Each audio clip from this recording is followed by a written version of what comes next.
Hey guys, welcome to Pregnancy and Postpartum TV. Today we're talking about how to know if you're doing pelvic floor exercises or Kegels correctly, including on how to do an internal exam and know what it should feel like. If you're new here, my name is Jessica Pumple. I'm a registered dietitian as well as pregnancy and postpartum core exercise specialist. I also put out pregnancy and postpartum workouts every week. If you like videos like these, subscribe and hit the notification bell.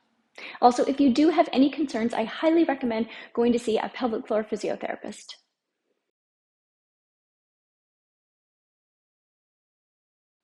A Kegel or a pelvic floor contraction is a contraction of the pelvic floor muscles, which run from your pubic bone like a hammock all the way to your coccyx or tailbone.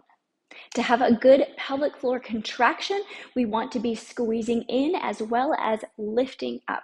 So it may not be enough just to squeeze as if you're trying to stop the flow of urine. You also want to have a lifting feeling. I really like the cue to picture a blueberry or a marble at the opening of your vagina and you're lifting it up, or you could also visualize a string between your belly button and the opening of your vagina and you're trying to shorten or cinch the length of that string.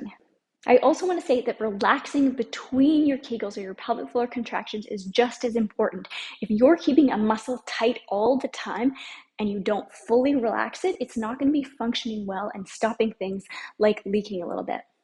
The first way to check if you're doing a Kegel correctly is to visually look at it. So you'll need a mirror and you can place a mirror and look at your vagina. And so you want to look at the skin between your vagina and your anus, your perineum, and you want to see it contracting and moving up a little bit. You can also use fingers on the outside. So you could even do this with underwear or tights on and feel this perineum, the skin between, and feel it squeezing in and up. If you have clean hands or gloves on, you can also do an internal exam.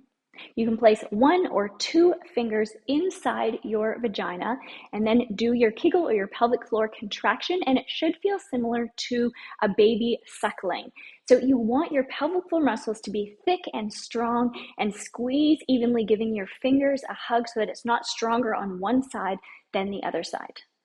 Another tip is that you want to be able to do a pelvic floor contraction without contracting your glutes. So when you do your Kegel, you shouldn't be able to see it watching me. If you can see me moving up and down, this is because I'm contracting my glutes as well and not just my pelvic floor. Another way to check that you're not contracting your glutes is to take your thumb, your index finger, and your middle finger, and sorry, I'm going to have to show you my glutes here.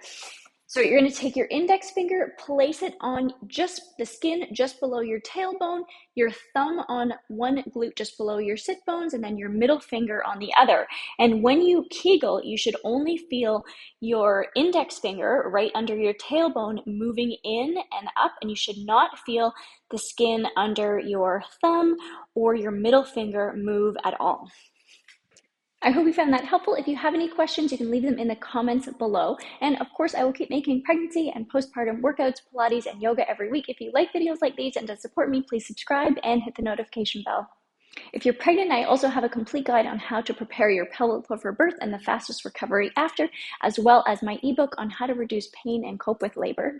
If you're postpartum, I have my complete guide on how I healed my 4-finger diastasis recti gap, as well as a monthly postpartum workout plan.